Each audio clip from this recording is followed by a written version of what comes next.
সন্ন্যাসীর ঘরণের নিয়ম নাকি জানি, কি খাইবে কি খাইব কি পরিব লিখিবে আপনি।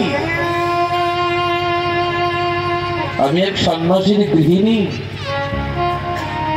আমার জন্য কি নিয়ম দিয়ে গেছো তুমি বলো, কি রেখে যাচ্ছ? আমার কি খেতে হবে কি পড়তে হবে আমি কিছু জানি না। আমার এই শাখা আমি রাখবো কিনা, আমি আমার সেগুন রাখবো কিনা তুমি চিঠির মাঝখানে বলে দিয়ে দেও।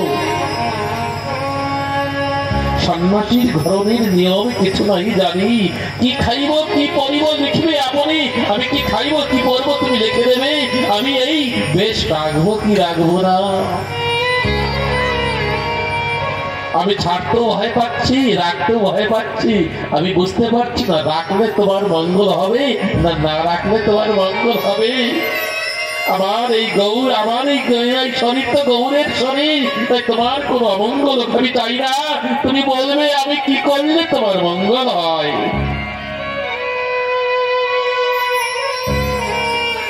আমি এই বেশ রাখবো কি রাখবো না।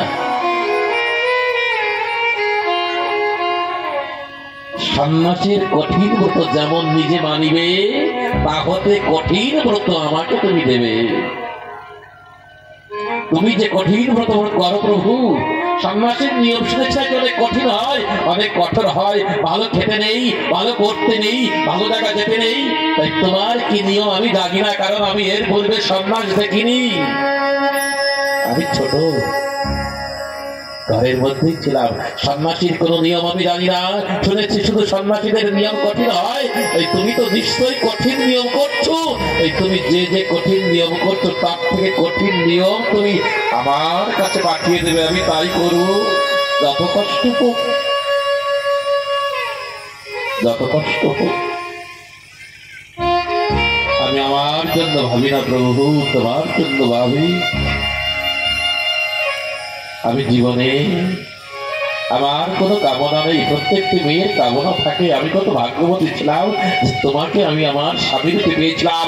সম্পূর্ণ নবদ্বীপের মানুষ যাকে পূজন করে, সম্পূর্ণ নবদ্বীপের মানুষ যার রূপ ধারণ করে, সম্পূর্ণ নবদ্বীপের মানুষ যার আপন হতে চায়, সেই মানুষটি তুমি আমার ছেলে।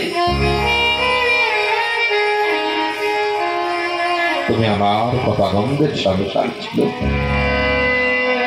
সেই মানুষটি কার মায়ের পুত্র ছিল। সে মায়ের জন্য আমাকে কি করতে হবে বলো।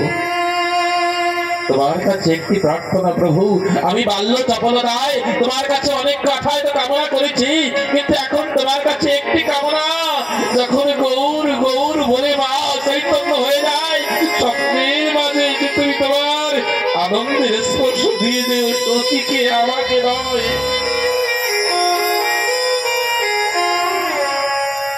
তুমি তোমার সত্যি মাকে আনন্দের স্পর্শ দিয়ে যেও, কারণ এই পৃথিবীতে আমার আর কেউ নাই। গৌর বিরহে যদি তার শরীর থেকে প্রাণ বেরিয়ে যায়, আমি যে অসহায় হয়ে যাব। কারণ সচি গৌরের মা, গৌরের মা, তার সঙ্গে তোমার নাম রয়েছে, তাই তাকে আশ্রয় করে বেঁচে থাকতে পারবো আমি। তাই প্রভু আমার জন্য না, তার জন্য, তার মানুষের চিন্তনে সে মাঝে মাঝে আমাকে ভুলে যায়, মাঝে মাঝে নিজেকে ভুলে যায় যে রাস্তা নিয়ে তুমি বেরিয়ে গেছো, মাঝে মাঝে উন্মাদের মতো মূর্ছিত হয়ে পড়ে। তাই তাকে বাঁচিয়ে রাখার জন্য তার মানুষে এসে তুমি অল্প একটু তোমার প্রেমের পরশ দিয়ে যেও। তোমার যে পরশে বন্য প্রাণীর মধ্যে কৃষ্ণ নাম চলছে, যে পরশে জগতের অনন্ত মানুষ প্রেমে রাবণে হেসে চলছে, সেই প্রেমের পরশের ছোঁয়া তুমি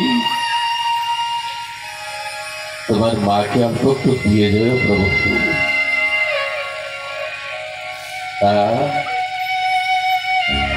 গম্ভীরায় মহাপ্রভু 12 বৎসর 8 বৎসর কাটিয়েছে, কিন্তু গম্ভীরায় তো বিষ্ণুপ্রিয়া কাটিয়েছে।